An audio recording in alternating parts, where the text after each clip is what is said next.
नमस्कार साथियों, स्वागत है विनर एजुकेशन में। आज की वीडियो में हम बायोलॉजी से एक महत्वपूर्ण टॉपिक को डिस्कस करने वाले हैं।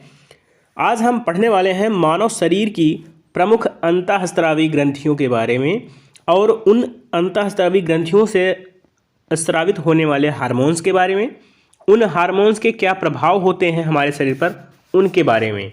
तो चलिए देखते हैं हम आज पढ़ेंगे किन किन ग्रंथियों के बारे में। सबसे पहले देख लेते हैं। तो सबसे पहले हम पढ़ने वाले हैं पीयूष ग्रंथि के बारे में, उसके बाद थायराइड ग्रंथि, पैराथायराइड ग्रंथि, थाइमस ग्रंथि, अग्नाशय ग्रंथि, उसके बाद एड्रिनल, पीनियल या फिर जननांग ग्रंथियों के बारे में पढ़ेंगे इस वीडियो में। तो चलिए एक एक करके पढ़ते हैं। सबसे पहले देख लेते हैं कि ये ग्रंथियां हमारे शरीर में कहाँ कहाँ पर उपस्थित होती हैं। तो यहाँ पे आप देख पा रहे हैं, ये है हाइपोथैलेमस। यहाँ पे हाइपोथैलेमस दिख रहा है मस्तिष्क में आपको।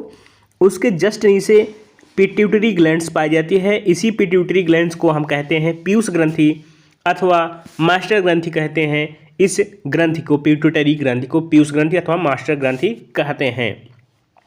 उसके बाद उसके नीचे आने पर हमारे गले में जो है, जो उभरी हुई संरचना मिलती है देखने को। यदि आप टच करेंगे तो पाएंगे एक उभरी हुई संरचना आपके गले में आपको महसूस होगी। उसे कहते हैं थायराइड ग्लैंड्स। और थायराइड ग्लैंड्स के आगे की तरफ तो थायराइड ग्लैंड्स होती है, पीछे की तरफ मटर के दाने के समान इसी थायराइड ग्लैंड्स पर पैराथायराइड ग्लैंड्स चिपकी हुई होती हैं। उसी ग्रसनी यानी जो नलिका है उस पर नीचे आगे बढ़ोगे तो आपको मिलेगा, आपका किडनी जो है, किडनी के ऊपर दो ग्रंथियां मिल जाएंगी। एक लेफ्ट किडनी है, एक राइट किडनी है। तो इन किडनियों के ऊपर दो ग्रंथियां मिलती हैं महत्वपूर्ण। इनके नाम हैं एड्रिनल ग्लैंड्स। एड्रिनल ग्लैंड्स कहाँ पाई जाती हैं? तो एड्रिनल ग्लैंड्स जो है स्थित होती हैं वृक्क यानी किडनियों पर उपस्थित होती हैं। थायराइड ग्लैंड्स ये हमारे गले में होती हैं। पिट्यूटरी ग्लैंड्स या पीयूष ग्रंथि कहाँ होती है? तो हमारे मस्तिष्क में होती है। उसके जस्ट नीचे आप बढ़ेंगे तो आपको पैंक्रियाज मिल जाएगा। पैंक्रियाज कहाँ स्थित होता है? तो पैंक्रियाज स्थित होता है जहाँ पे हमारा अमाशय होता है।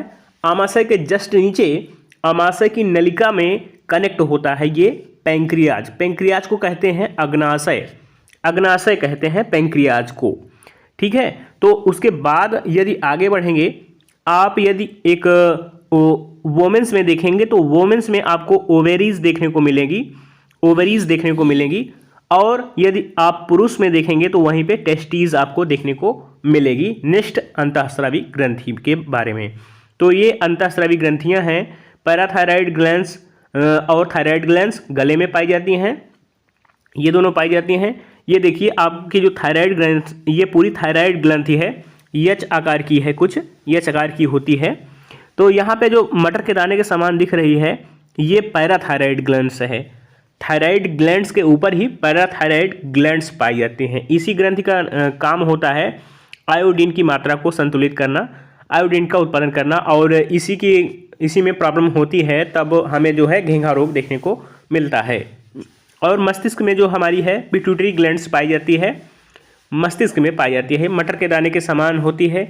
यह हाइपोथैलेमस के नीचे दबी हुई संरचना देखने को मिलती है।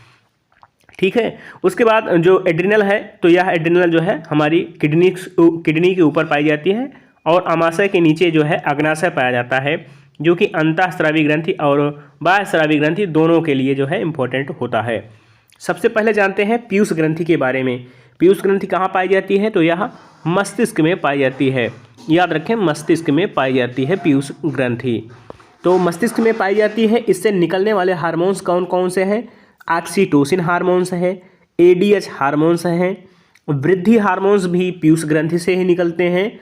उसके बाद प्रोलैक्टिन हार्मोन्स हैं, एलएच हार्मोन्स हैं और एफएसएच हार्मोन्स हैं। ये सारे हार्मोन्स पीयूष ग्रंथि से निकलते हैं।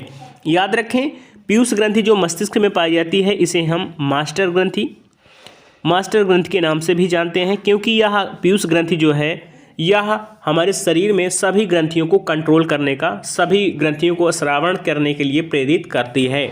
याद रखें, पीयूष ग्रंथि को पिट्यूटरी ग्लैंड्स कहते हैं और इसे मास्टर ग्रंथि भी कहा जाता है। पीयूष ग्रंथि हमारे शरीर की सबसे छोटी ग्रंथि है पीयूष ग्रंथि, ठीक है। पीयूष ग्रंथि के बारे में सबसे पहले देख लेते हैं हमारे मस्तिष्क में कहाँ उपस्थित होती है। तो पीयूष ग्रंथि की संरचना जैसे आप देख रहे हैं यहाँ पे कार्पल्स जो है कोलिजम है, उसके बाद थाइलमस है। थाइलमस कहाँ पे स्थित है, ये जो संरचना है थाइलमस है, ये पूरी संरचना ये थाइलमस है।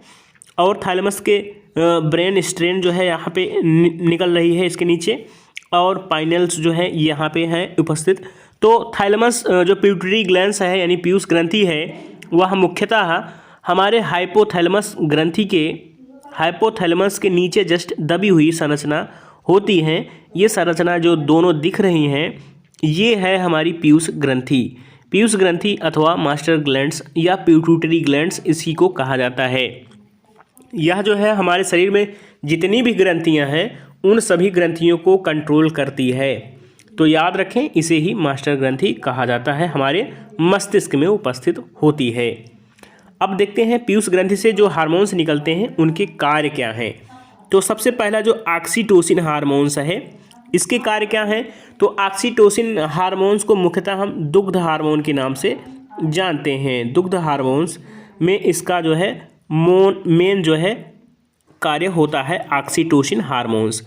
यह जानवरों को भी दिया जाता है। जिन जानवरों में दुग्ध का उत्पादन कम हो रहा होता है उन्हें ऑक्सीटोसिन का इंजेक्शन दिया जाता है।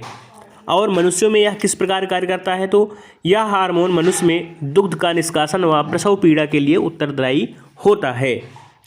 ऑक्सीटोसिन हार्मोन्स को ही लव हार्मोन्स कहा जाता है। ध्यान दें, यह शिशु जन्म के बाद गर्भाशय को सामान्य दशा में लाने का प्रमुख कार्य करता है ऑक्सीटोसिन हार्मोन्स। तो ऑक्सीटोसिन हार्मोन्स इतने सारे कार्य करता है, याद रखें इन्हें। नेक्स्ट हार्मोन्स है एडीएच हार्मोन्स। एडीएच हार्मोन्स भी हमारा पीयूष ग्रंथि से स्रावित होता है। यह हार्मोन वृक्क नलिकाओं में जल के अवशोषण को बढ़ाता है। जो वृक्क होती है हमारी किडनीज, उनकी जो नलिकाएं हैं वहाँ पे जल का अवशोषण को बढ़ा देता है। यानी जल का अवशोषण बढ़ाएगा तो किडनी का जो कार्य है वह आसानी से हो सकेगा। किडनी का प्रमुख जो कार्यकारी इकाई होती है उसे नेफ्रॉन कहते हैं। नेफ्रॉन बहुत सारी संरचनाएं होती हैं पतली पतली, तो नेफ्रॉन से मिलकर हमारी किडनी बनी होती है और जो प्रमुख कार्य है वह नेफ्रॉन के द्वारा ही किया जाता है। ध्यान दें। तो एडीएच हार्मोन्स क्या करता है, किडनी में जल के अवशोषण को बढ़ा देता है, ठीक है। उसके बाद क्या होता है, यदि इसमें कोई प्रॉब्लम्स आती है इसके सांद्रण में, तो यहाँ पे कमी होने के बार बार पेशाब लगने लगेगी आपको। ये हार्मोन्स यदि स्रावित नहीं हो रहा है तो आपको बार बार पेशाब आदि की समस्या देखने को मिलेगी। नेक्स्ट देखते हैं पीयूष ग्रंथि से और कौन से हार्मोन्स निकलते हैं। तो पीयूष ग्रंथि से निकलता है हमारा वृद्धि हार्मोन्स। वृद्धि हार्मोन्स का प्रमुख कार्य क्या है कि मानव शरीर को वृद्धि के लिए प्रेरित करे। तो वृद्धि के लिए प्रेरित करना का काम वृद्धि हार्मोन्स का है, जो कि पीयूष ग्रंथि से निकलता है। यह किस प्रकार कार्य करता है, जब यह नहीं निकलता तो व्यक्ति बौना हो जाता है, यानी उसका शरीर जो है वृद्धि के लिए प्रेरित नहीं हो पाता, बौना हो जाता है। और यह यदि अधिक मात्रा में निकलता है तो व्यक्ति महाकाय शरीर वाला हो जाता है, बेडौल शरीर वाला हो जाता है, बहुत भारी शरीर वाला हो जाता है इस वृद्धि हार्मोन के कारण। इस वृद्धि हार्मोन को क्या कहते हैं, तो इसे कहते हैं सोमैटोट्रोपिन। सोमैटोट्रोपिन जो है इस वृद्धि हार्मोन्स का नाम है, याद रखें। वृद्धि हार्मोन्स बौना हो जाता है कमी के कारण व्यक्ति, और अधिक हो जाए यदि वृद्धि हार्मोन्स तो शरीर उसका जो है अत्यंत महाकाय हो जाता है। नेक्स्ट क्वेश्चन है यहाँ पे प्रोलैक्टिक हार्मोन्स LTH हार्मोन्स जिन्हें हम कहते हैं। तो LTH हार्मोन्स का कार्य क्या होता है, यह वृद्धि हार्मोन्स है जो गर्भावस्था के दौरान स्तनों की वृद्धि कर देता है व उनमें दुग्ध का स्रावण करता है। तो ये हम मेन रूप से महिलाओं में देखने को मिलता है, इसका प्रमुख कार्य होता है। एक प्रकार से यह जो है ऑक्सीटोसिन हार्मोन की तरह ही कार्य करता है, प्रोलैक्टिन हार्मोन्स LTH हार्मोन्स, ठीक है। यह हार्मोन्स जो है लिंग हार्मोन्स के स्रावण को प्रेरित करता है। लिंग हार्मोन्स क्या होते हैं, जिनसे जैसे हमारे जो मादा होती हैं उनमें जो है कौन सा हार्मोन्स पाया जाता है, तो वहाँ पे जो ओवरीज होती हैं उनमें हार्मोन्स पाया जाता है, तो उनमें श्रावण के लिए यह प्रेरित करता है, और यदि मेल है तो उसमें टेस्टेरोन के लिए जो है प्रेरित करता है यही हार्मोन्स। तो याद रखें लैक्टिक हार्मोन्स, जैसा कि नाम से ही इसमें लिखा हुआ है लैक्टिन, तो लैक्टिन से आप दुग्ध को कंपेयर कर सकते हैं। नेक्स्ट देखते हैं, नेक्स्ट हार्मोन है FSH हार्मोन्स। यह हार्मोन्स पुरुष में शुक्राणु व महिलाओं में अंडाणु का निर्माण करता है। ये तो आप कायदे से जानते होंगे कि जो पुरुष होते हैं उनमें शुक्राणु पाए जाते हैं और जो महिलाएं होती हैं उनमें अंडाणु पाए जाते हैं। इन दोनों के निषेचन से ही जाइगोट बनते हैं और नई संतान का जन्म होता है। तो FS हार्मोन्स जो है इसके लिए जिम्मेदार होते हैं। पुरुषों में यह शुक्राणु के उत्पादन के लिए और महिलाओं में अंडाणु के उत्पादन के लिए महत्वपूर्ण योगदान देते हैं FS हार्मोन्स। याद रखें FS हार्मोन्स होते हैं। नेक्स्ट आता है एड्रिनल ग्लैंड्स। एड्रिनल ग्रंथि यानी एड्रिनल ग्रंथि जो होती है यह गले में होती है हमारे। इसका आकार कैसा होता है, तो यह H आकार का होता है। आप इस चित्र में भली भांति देख सकते हैं इसे साफ साफ। यहाँ पे H आकार की जो ग्रंथि दिख रही है आपको, ये एड्रिनल ग्रंथि कहलाती है। यहीं पे यदि इस ग्रंथि में कुछ प्रॉब्लम्स आ जाती हैं तो आपको घेंघा रोग देखने को मिलता है। यह ग्रंथि सूज जाती है यानी फूल जाती है, तो यह जो आयोडीन है उसको कंट्रोल करती है, याद रखें। और जो थायराइड ग्लैंड्स है हमारी, थायराइड ग्लैंड्स यह दो पार्ट्स में होती है, लेफ्ट और राइट। ये लेफ्ट है और यहाँ पे राइट है, ठीक है। उसके बाद ये जो यहाँ पे बिंदी नुमा संरचनाएं होंगी, ये तो आगे का भाग है। उसके बाद जो पीछे का भाग है वहाँ पे ऐसे कुछ बिंदी नुमा संरचनाएं होंगी मटर के दाने के समान, उन्हें कहते हैं पैराथायराइड ग्लैंड्स। जो पैराथायराइड ग्लैंड्स हैं वह ग्लैंड्स थायराइड ग्लैंड्स पे ही पाई जाती हैं। यानी ध्यान दें, जो पैराथायराइड ग्रंथि है वह थायराइड ग्रंथि के ऊपर ही पाई जाती है। मटर की संरचना के अनुसार उसमें चिपकी हुई मिलेगी आपको। तो थायराइड ग्रंथि और पैराथायराइड ग्रंथि दोनों ही गले में पाई जाती हैं मनुष्य के, याद रखें, ठीक है। नेक्स्ट देखते हैं, ये देखिए जो H आकार की हमारी थायराइड ग्लैंड्स है, ये पूरी थायराइड ग्लैंड्स है। ये जो सामने का भाग दिख रहा है ये पीछे का भाग दिखाया गया है एक्चुअली। ये वाला भाग जो है सामने ये हमारी नली पे जो है कवर करता है, तो ये पीछे वाला भाग है जहाँ पे थायराइड ग्लैंड्स खत्म हो रही है पीछे की तरफ। आगे की तरफ यदि आप अपने गले को टच करते हैं तो ये वाला भाग टच होगा, इसका बाहरी हिस्सा, इसका बाहरी जो हिस्सा है वो टच होगा, और ये पीछे वाला हिस्सा है यानी आपकी गर्दन की तरफ ये हिस्सा रहेगा। तो ये ध्यान दें, आपकी गर्दन की तरफ यानी पीछे की तरफ जो हिस्सा है वो उस हिस्से पर यहाँ पे कुछ इस तरह की संरचनाएं मटर के दाने के समान चिपकी हुई मिलेंगी। ये जो है पैराथायराइड ग्लैंड्स कहलाती हैं, याद रखें, पैराथायराइड ग्लैंड्स कहलाती हैं। आइए अब इनके बारे में थोड़ा हम अध्ययन करते हैं, इनके बारे में इनके फंक्शन को पढ़ते हैं, क्या कार्य होता है।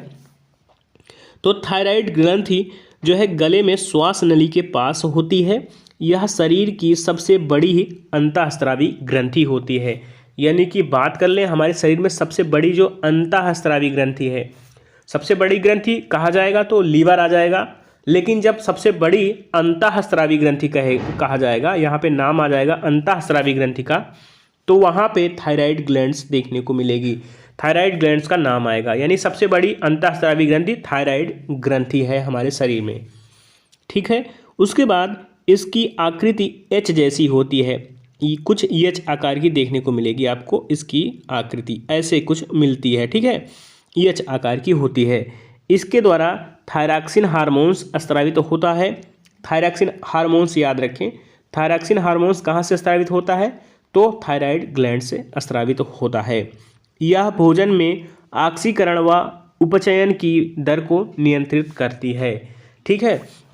उसके बाद कम स्रावण से गलगंड रोग हो जाता है। गलगंड जिसे हम क्या कहते हैं, घेंघा रोग, ग्लैटियर घेंघा रोग कहते हैं। तो इसके स्रावण से जो है, कम स्रावण से घेंघा रोग देखने को मिलता है।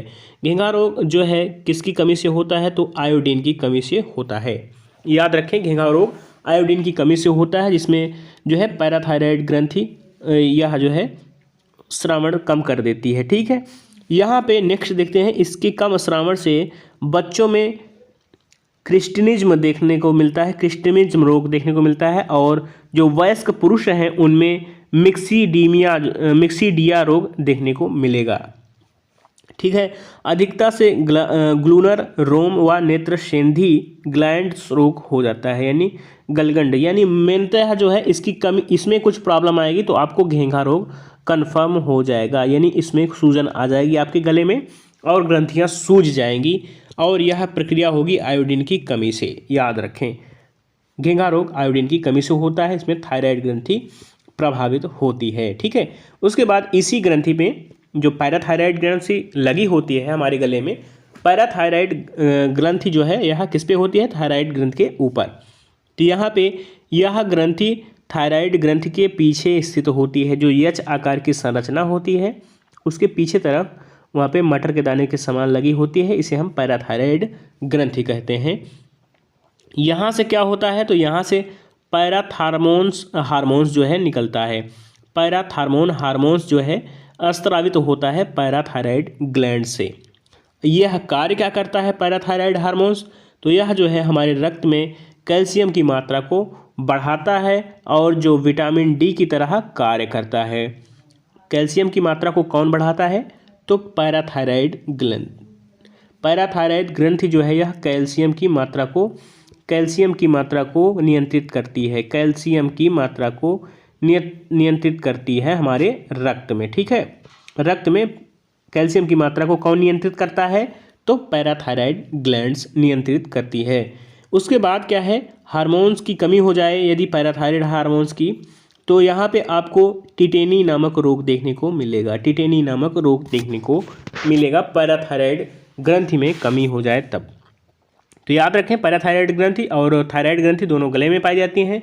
थायराइड ग्रंथि के ऊपर पैराथायराइड ग्रंथि पाई जाती है। पैराथायराइड ग्रंथि जो है यह कौन सा हार्मोन स्रावित करती है, तो पैराथायरॉक्सिन हार्मोन्स स्रावित करती है, जो कि हमारे रक्त में कैल्शियम की मात्रा को मेंटेन करता है। नेक्स्ट देखते हैं थाइमस ग्रंथि। थाइमस ग्रंथि के बारे में जानेंगे। थाइमस ग्रंथि की क्या कार्य होता है, तो थाइमस ग्रंथि को प्रतिरक्षी ग्रंथि कहा जाता है। ठीक है, क्योंकि यह एंटीबॉडीज़ क्रिएट करती हैं, इसलिए इसे प्रतिरक्षी ग्रंथि कहते हैं। प्रतिरक्षी ग्रंथि किसे कहते हैं, थाइमस ग्रंथि को।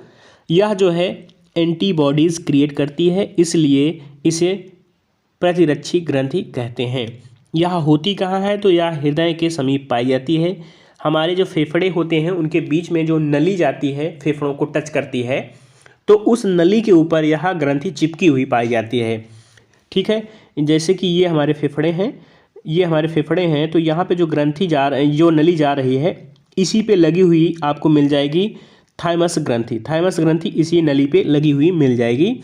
इसका कार्य क्या है, तो यह कार्य करती है एंटीबॉडी क्रिएट करती है। एंटीबॉडी क्रिएट करती है हमारे शरीर में। ठीक है, एंटीबॉडी क्रिएट करने के कारण इसे हम प्रतिरक्षी ग्रंथि कहते हैं। ठीक है, यहाँ से क्या होता है, तो यहाँ से थाइमोसिन नामक हार्मोन स्रावित होता है। थाइमोसिन नामक हार्मोन स्रावित होता है। यह ग्रंथि बचपन में बहुत ज़्यादा बड़ी होती है और एक्टिव भी होती है। जैसे कि बच्चों में आप देखेंगे तो बच्चों में जो राल टपकती रहती है, मतलब कि बच्चों में यह एंटीबॉडीज़ बहुत तेज़ी से क्रिएट होते रहते हैं, और जैसे जैसे उम्र ढलती जाती है आपकी, वैसे वैसे यह ग्रंथि छोटी होती, लुप्त होती चली जाती है। तो यह ग्रंथि टी लिम्फोसाइट का परिपक्वन करती है, याद रखें। फिलहाल जो इम्पोर्टेंट है वह है कि जो हमारी थाइमस ग्रंथि है हमारे शरीर में प्रतिरक्षी ग्रंथि कहलाती है, क्योंकि यह एंटीबॉडीज़ क्रिएट करती है। हमारे ग्रंथि में कौन सी ग्रंथि है जो एंटीबॉडी क्रिएट करती है, थाइमस ग्रंथि है। आप देख लेते हैं यह हमारे शरीर में पाई कहाँ जाती है, तो थायराइड ग्लैंड्स, यहाँ देख रहे हैं आप गले में थायराइड ग्लैंड्स। उसके बाद आप देख रहे हैं जो फेफड़े की तरफ जा रही हैं नलियाँ, वहाँ पे आपको ये जो लाल संरचना दिख रही है इस साइड और इस साइड, यही है थाइमस ग्रंथि। थाइमस ग्रंथि यहाँ पे देख रहे हैं आपको फिगर में, तो ये थाइमस ग्रंथि है। ये जो है एंटीबॉडीज़ क्रिएट करने का कार्य करती हैं हमारे शरीर में। एंटीबॉडीज़ क्रिएट करने के लिए हमारे शरीर को प्रेरित करती हैं, एंटीबॉडीज़ के लिए प्रेरित होती हैं थाइमस ग्रंथि। नेक्स्ट आता है अग्नाशय। अग्नाशय कहाँ पे होता है, तो अग्नाशय जो है यह स्थित होता है हमारा जो आमाशय है, जिसे हम पेट कहते हैं। आमाशय जहाँ पे खत्म हो रहा होता है, अमाशय के जस्ट नीचे ही यदि ये अमाशय है हमारा, ये कुछ इस तरह से संरचना है अमाशय की, यहाँ पे ये अमाशय नीचे जा रहा है तो जस्ट यहाँ पे लगी होती है अग्नाशय ग्रंथि। ठीक है, तो अग्नाशय ग्रंथि यहाँ पे लगी होती है। आइए इसके बारे में जानते हैं थोड़ा। अग्नाशय ग्रंथि को मिश्रित ग्रंथि कहा जाता है, यानी यह एक अंतःस्रावी ग्रंथि और बाह्यस्रावी ग्रंथि दोनों की तरह कार्य करती है, क्योंकि इसके अंदर जो है यह इसके अंदर भी अल्फा तथा बीटा जो है नामक कोशिकाएं पाई जाती हैं, जिनसे जो है ग्लूकान और ग्लूकोज को नियंत्रित करने वाले हार्मोन जो है स्रावित होते हैं। होता क्या है, तो यह यकृत के बाद दूसरी सबसे बड़ी ग्रंथि है। इस ग्रंथि में क्या होता है, इस ग्रंथि में लैंगरहैंस द्वीप समूह पाया जाता है। लैंगरहैंस द्वीप समूह क्या होता है, तो ये कुछ ऐसी संरचना होती है, जो अग्नाशय है कुछ ऐसी संरचना होती है, तो यहाँ पे छोटी छोटी बहुत सारी संरचनाएं पाई जाती हैं, जिन्हें लैंगरहैंस की संरचनाएं कहते हैं। इन संरचनाओं में अल्फा व बीटा कोशिकाएं पाई जाती हैं। कुछ अल्फा कोशिकाएं होती हैं, कुछ बीटा कोशिकाएं होती हैं यहाँ पे। ठीक है, तो अल्फा कोशिकाएं जो होती हैं वहाँ से ग्लूकान नामक हार्मोन्स स्रावित होता है। ग्लूकान हार्मोन्स कहाँ से स्रावित होता है, अल्फा कोशिकाओं से। उसके पश्चात जो बीटा हार्मोन्स हैं, जो बीटा कोशिकाएं हैं, वे इंसुलिन स्रावित करती हैं, इंसुलिन स्रावित करती हैं। ठीक है, तो अल्फा कोशिकाओं से जो ग्लूकान स्रावित होता है वह क्या कार्य करता है, तो वह हार्मोन का स्रावण, जो ग्लूकान हार्मोन है उसका स्रावण होता है, तो रक्त में ग्लूकोज की स्तर को बढ़ा देता है। अल्फा कोशिकाओं से ग्लूकान जो हार्मोन निकलता है वह रक्त में ग्लूकोज की मात्रा को बढ़ा देता है, जबकि जो बीटा कोशिकाएं हैं वहाँ से इंसुलिन नामक हार्मोन स्रावित होता है, जो रक्त में ग्लूकोज को कम करता है।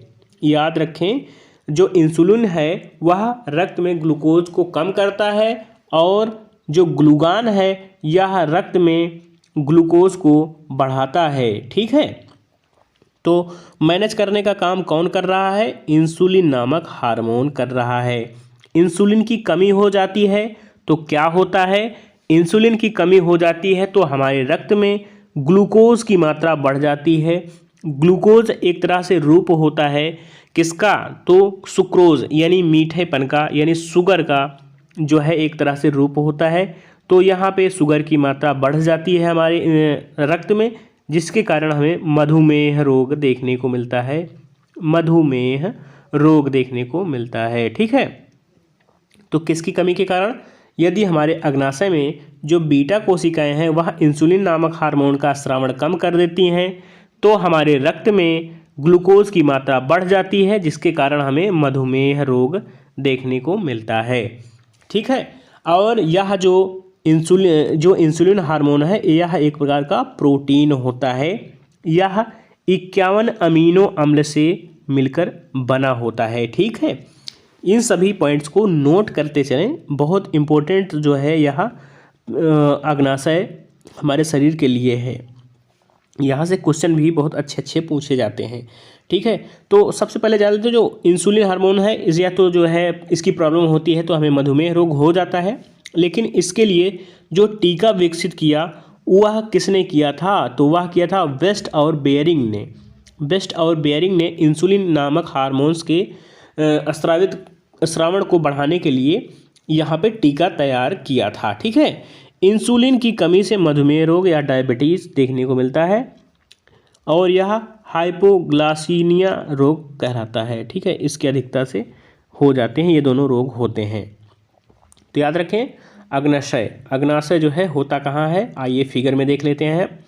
अग्नाशय का आप यहाँ पे देख सकते हैं फिगर, ये जो दिख रहा है ये पेट के बीचों बीच, तो यहाँ पे अग्नाशय, ये जो संरचना दिख रही है आपको, ये क्या है, तो यह है गाल ब्लेडर।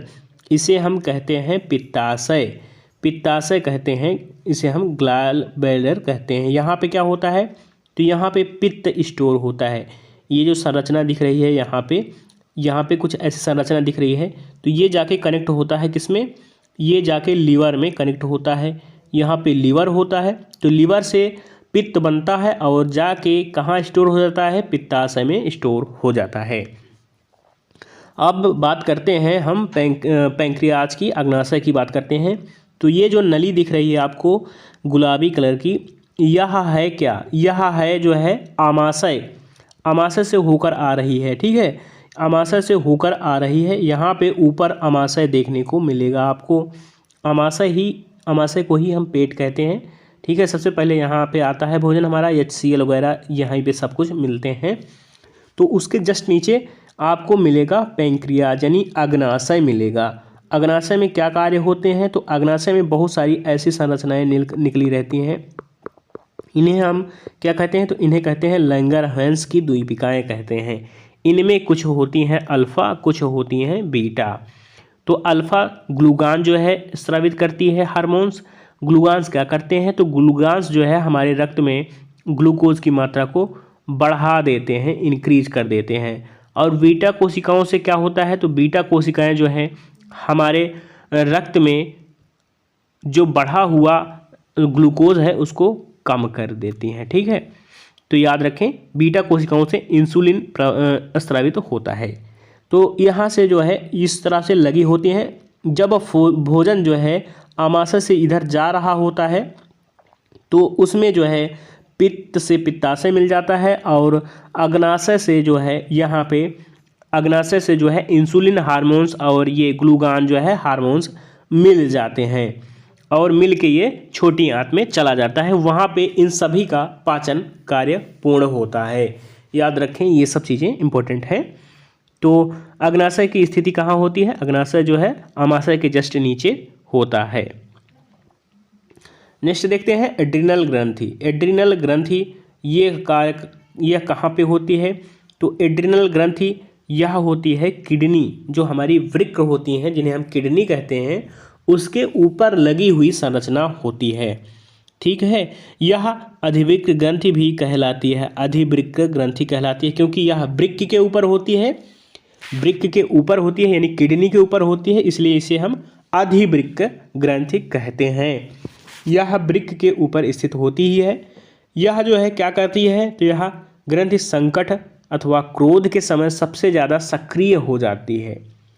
एड्रिनल ग्रंथि कब सक्रिय सबसे ज़्यादा होती है? जब हम क्रोधित होते हैं किसी पर, या फिर सबसे ज़्यादा जो है कोई संकट आ जाता है अचानक से एकाएक हमारे ऊपर, तब यह सबसे ज़्यादा एक्टिव होती है। इस ग्रंथि के बाहरी भाग को कॉर्टेक्स व भीतरी भाग को मेडुला कहा जाता है। मोस्ट इम्पोर्टेंट पॉइंट है यहाँ पे। एड्रिनल ग्रंथि के बाहरी भाग को कॉर्टेक्स कहते हैं और अंदर के भाग को मेडुला कहते हैं। कॉर्टेक्स से जो है कोर्टिसोल नामक हार्मोन स्रावित होता है। कोर्टिसोल हार्मोन्स क्या करता है? तो कोर्टिसोल नामक हार्मोन्स जीवन रक्षक हार्मोन कहलाता है। कोर्टिसोल हार्मोन्स कहाँ से निकलता है? तो कोर्टिसोल हार्मोन्स निकलता है हमारा एड्रिनल ग्रंथि से। एड्रिनल ग्रंथि से जीवन रक्षक हार्मोन्स निकलता है। प्रश्न कैसे बनता है हमारी परीक्षाओं में? तो प्रश्न बनता है कि जीवन रक्षक हार्मोन का स्रावण कहाँ से होता है? तो उसका सीधा से आंसर है एड्रिनल ग्रंथि से होता है। एड्रिनल ग्रंथि से जीवन रक्षक हार्मोन्स का स्रावण होता है। एड्रिनल ग्रंथि सबसे ज़्यादा एक्टिव कब होती है? तो संकट काल में, यदि एकाएक कोई का हमारे साथ घटना घटित होती है या कि हम किसी पर क्रोधित हो जाते हैं, तो उस दौरान एड्रिनल ग्रंथि सबसे सक्रिय होती है। ध्यान देना। ठीक है, नेक्स्ट देखते हैं पॉइंट। मेडुला में एड्रिनल हार्मोन्स जो है स्रावित होता है, जिसे करो या मरो हार्मोन्स कहते हैं। यह मनुष्य में संकट के समय रक्तदाब व हृदय स्पंदन को बढ़ा देता है, रक्त संचार आदि बढ़ा देता है। याद रखें, जो एड्रिनल ग्रंथि से हमारा एड्रिनल हार्मोन्स निकल रहा है, इसे ही हम कहते हैं लड़ो और उड़ो हार्मोन्स। लड़ो और उड़ो हार्मोन्स कहा जाता है, इसे ही कहा जाता है। ठीक है, लड़ो और उड़ो हार्मोन्स। यह जो है जिस समय हम किसी संकट के समय हैं या कि कोई अचानक से क्रिया होती है हमारे अंदर, तो हमारे साथ कोई अचानक से घटना जब घटित होती है तो यह हार्मोन अधिक मात्रा में स्रावित होता है और फिर करता क्या है? तो यह रक्तदाब को बढ़ा देता है, हृदय स्पंदन को बढ़ा देता है और हमारे रक्त में ग्लूकोज की मात्रा को बढ़ा देता है। रक्त संचार तेज़ी से होने लगता है। तो इससे जो है हमारा शरीर किसी क्रिया के लिए ज़्यादा तेज़ी से एक्टिव हो पाता है, इसीलिए इसे हम लड़ो और उड़ो हार्मोन्स कहते हैं। ठीक है, याद रखें, शरीर को संकट के लिए यह तैयार करता है, मतलब तेज़ी से एक्टिव हो पाए हमारा शरीर, इसके लिए तैयार करता है एड्रिनल हार्मोन। एड्रिनल जो है हमारा हार्मोन्स। ठीक है, तो यहाँ पे आप संरचना देख रहे हैं। यहाँ पे आपका जो है ये जो किडनीज हैं आपकी, ये दाएं वृक्क और बायां वृक्क, दाहिनी किडनी और बाएं किडनी, इनके ऊपर यह गुलाबी कलर की जो संरचना दिख रही है आपको, यही है एड्रिनल ग्रंथि। एड्रिनल ग्रंथि से जो है लड़ो और उड़ो हार्मोन्स स्रावित तो होता है। एड्रिनल ग्रंथि सबसे ज़्यादा कब एक्टिव होती है? तो संकट के समय या कि क्रोध के समय सबसे ज़्यादा एक्टिव होती है, याद रखें। ठीक है, ये कुछ संरचना दिख रही है आपको, यह हमारी किडनी के ऊपर स्थित होती है। ठीक है, आइए देखते हैं नेक्स्ट है पीनियल ग्रंथि। पीनियल ग्रंथि, तो पीनियल ग्रंथि जहाँ हम लोग चंदन वगैरह टिक्का वगैरह लगाते हैं हमारे अपने मस्तिष्क पर, वहीं पर स्थित होती है पीनियल ग्रंथि। इसे जो है हम तीसरी आँख भी कहते हैं। यह मेलेटोनिन हार्मोन को स्रावित करती है। अब मेलेटोनिन हार्मोन्स क्या करता है? तो यह त्वचा के रंग को हल्का कर देता है, यानी जो मेलेनिन नामक हार्मोन होता है, मेलेनिन, वह जो है हमारे शरीर के कलर को दर्शाता है, यानी कलर को डिफाइन करता है मेलेनिन नामक हार्मोन। और यहाँ पे मेलेटोनिन जो हार्मोन्स है, यह त्वचा के रंग को हल्का कर देता है। ठीक है, और क्या करता है यह हार्मोन्स? तो यह हार्मोन्स जो है जनन अंगों के विकास को विलंब में जो है उसे, मतलब उनके विकास को रोकता है। ठीक है, और यह क्या कहलाता है? यह जैविक घड़ी भी कहलाती है यह ग्रंथि। तो यह हमारे मस्तिष्क में उपस्थित होती है। मस्तिष्क में कहाँ होती है? मस्तिष्क में सामने की ओर, जहाँ पर दोनों भवें मिल रही होती हैं, नाक के जस्ट ऊपर होती है, जहाँ पर हम चंदन लगाते हैं, महिलाएं बिंदी लगाती हैं, तो वहाँ पे पीनियल ग्रंथि स्थित होती है। पीनियल ग्रंथि को तीसरी आँख कहते हैं। मेलेटोनिन नामक हार्मोन्स यहीं से स्रावित होता है, याद रखें। तो ये सभी जो है पीनियल ग्रंथि से संबंधित जानकारियाँ हैं। नेक्स्ट ग्रंथि हैं जनन ग्रंथियाँ। तो जनन ग्रंथियों के कार्य क्या हैं? जनन ग्रंथियों के कार्य होते हैं कि व्यक्ति को या पुरुष अथवा महिला को जनन क्रिया के लिए प्रेरित करने के लिए हार्मोन स्रावित करना। तो जो पुरुषों में हार्मोन स्रावित होता है जनन क्रिया के लिए, वह वृषण के द्वारा होता है। वृषण के द्वारा कौन सा हार्मोन होता है? तो टेस्टेरोन होता है, टेस्टोस्टेरोन होता है। ठीक है, टेस्टोस्टेरोन नामक हार्मोन पुरुषों में स्रावित होता है। इसे जो है पुरुष का लिंग हार्मोन कहा जाता है। पुरुषों की पहचान जो है टेस्टोस्टेरोन नामक हार्मोन से होती है।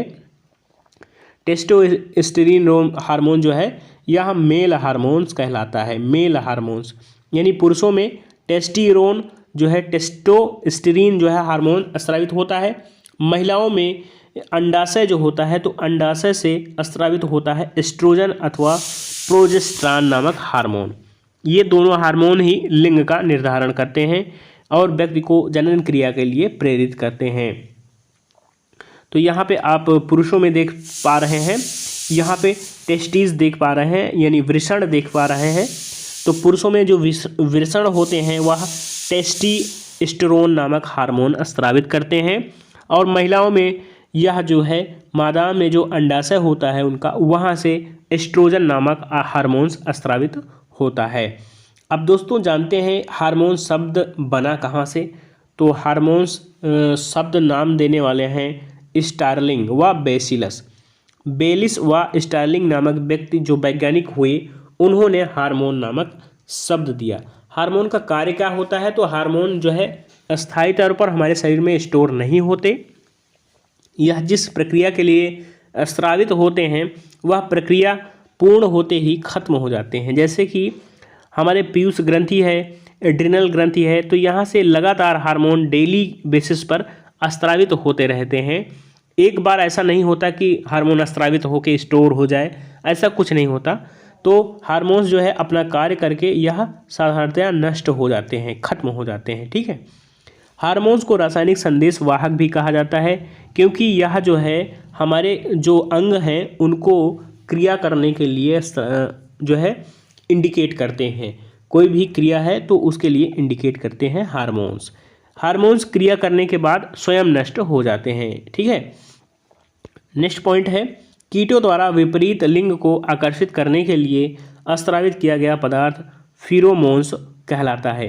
जो कीट पतंग होती हैं यानी कीड़े मकोड़े होते हैं, उनमें जो विपरीत लिंग वाले हार्मोन्स होते हैं, विपरीत लिंग वाले कीड़े होते हैं, जैसे मेल है तो वह फीमेल्स को आकर्षित करने के लिए एक विशेष प्रकार का हार्मोन्स स्रावित करता है। तो उस पदार्थ को हम क्या कहते हैं, जो हार्मोन्स स्रावित होगा उसे हम कहेंगे फिरोमोन्स। फिरोमोन्स जो है यह लिंग को लुभाने के लिए स्रावित किया जाता है कीटों में, ध्यान देना। तो ये थे कुछ महत्वपूर्ण। और अब जानते हैं सबसे बड़ी ग्रंथि कौन सी होती है हमारे शरीर में। सबसे बड़ी ग्रंथि है लीवर। लीवर हमारे शरीर में सबसे बड़ी ग्रंथि है और लीवर ही हमारे शरीर का ऐसा पार्ट है जहाँ पे सबसे अधिक रीजनरेशन कैपेसिटी पाई जाती है। यानी यहाँ पे कोई डैमेज होता है, लीवर यानी यकृत में कोई डैमेज होता है तो सबसे तेज गति से वह ठीक हो सकता है लीवर हमारा। ठीक है, तो लीवर सबसे बड़ी ग्रंथि है। और अंतःस्रावी ग्रंथि की बात करें, यहाँ केवल ग्रंथि कहा जा रहा है, यहाँ पे कहा जा रहा है अंतःस्रावी ग्रंथि। तो अंतःस्रावी ग्रंथि में नाम आता है थायराइड ग्रंथि का। सबसे बड़ी अंतःस्रावी ग्रंथि थायराइड ग्रंथि है जो कि गले में पाई जाती है। यहीं पे जब प्रॉब्लम होती है तो हमें घेंघा रोग देखने को मिलता है। ठीक, और सबसे छोटी जो ग्रंथि होती है तो पीयूष ग्रंथि होती है, वो हमारे मस्तिष्क में पाई जाती है। तो ये थी प्रमुख ग्रंथियों हमारे शरीर की और उनसे संबंधित प्रमुख हार्मोन्स जिनके बारे में हमने इस वीडियो में जानकारी प्राप्त की। तो कैसा लगा यह वीडियो आप ज़रूर बताएं। Thanks for watching. यदि आप हमारे वीडियो पे हमारे चैनल पे नए हैं तो प्लीज़ हमारे चैनल को सब्सक्राइब करें, शेयर करें और लाइक करें। मिलते हैं नेक्स्ट वीडियो में।